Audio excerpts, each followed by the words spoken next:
Madam Chair, yung tanong lang na gusto iparating natin kasamahan is kung sino daw nagbayad nung kailang Yes, advertisement?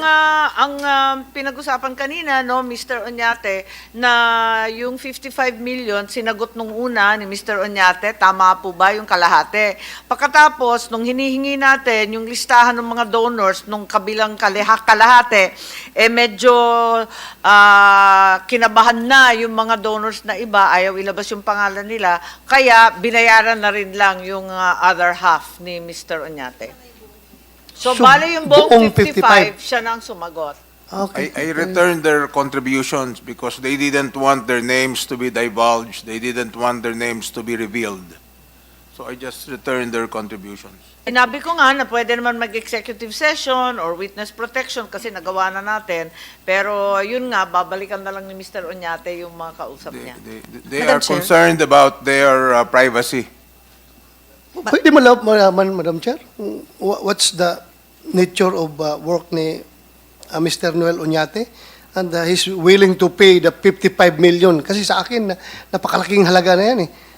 Kung personal money mo yan, pwede malaman kung anong trabaho mo, anong pinagkikitaan mo.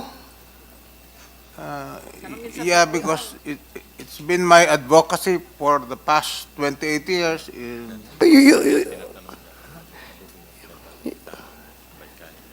I think it's also been stated Yeah. that Mr. Oñate has been a political operator for 30 years and very generous in donating money for political causes. Anong source of income? Marami na rata kayong kandidatong nasuportahan nung nakaraan, di po ba? Yeah, pero hindi ko naintindihan. Ah, Pardon me? ulitin ko lang, Madam Chair. Tinatanong ni Senator Bato, ano yung source of income mo? Yeah. Sorry, I have a sorry. No problem.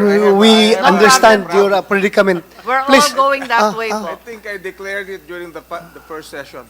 Anyway, well, I'm a businessman. I used to own an airline, Asian Spirit Airline, and then I've been an investment banker. And also, I bought Pacific Plans from the Yuchenko family. And early on, when I was in my 20s, I made money in the stock market and the money market. Thank you. Thank you for that information. I hope si Lucio Tan na may-ari ng PAL ay willing to Yeah, give we- 55 yeah, million din no, sa ganyang mga kausa. 55 million from his hard-earned money for that kausa, yung PI lang. Hindi kita minamaliit, sir, ha? Alam ko mayaman ka. Alam ko mayaman ka. Tatanong lang ako kung saan yung source of funds mo para magbayad personally ng 55 million para lang sa ads ng itong sa PI na sinusulong ninyo. Thank you, just for the record. Yun lang.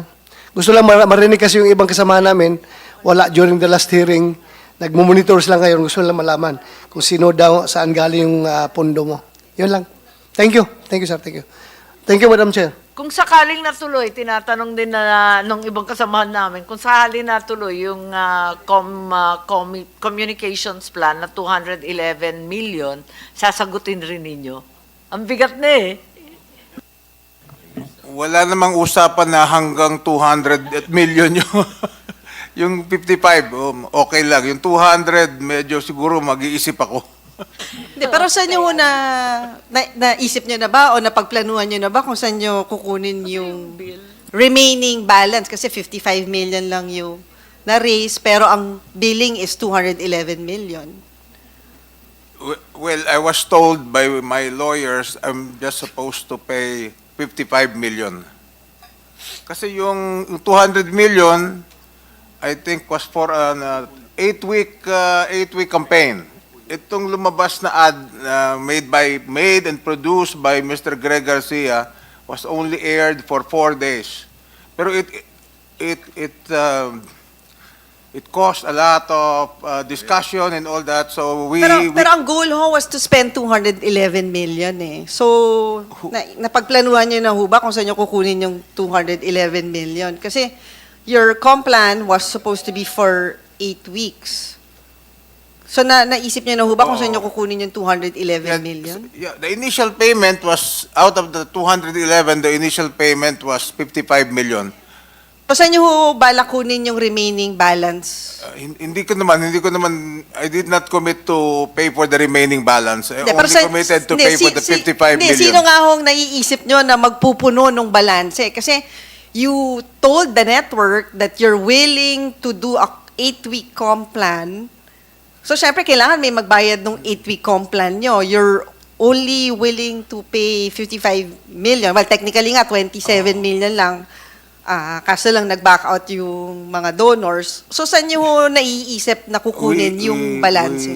We actually didn't think about the remaining balance anymore. We were just concerned about the first 55 Hindi, million pero because question we mo, wanted this- to launch the Pero Mr. Oñate, the this was project given to already. you December 29. Billing 211 million. Pag ako ho nakakuha ng billing na sinasabi kailangan ko bayaran 211 million, syempre iisipin ko, okay, saan ko kukunin yung 211 million? So nung nakuha niyo ho ba to, dapat sinabi niyo kay Mr. Garcia, hindi ko kayang bayaran yung 211 million. Give me another proposal. Kaya ko 55 million lang.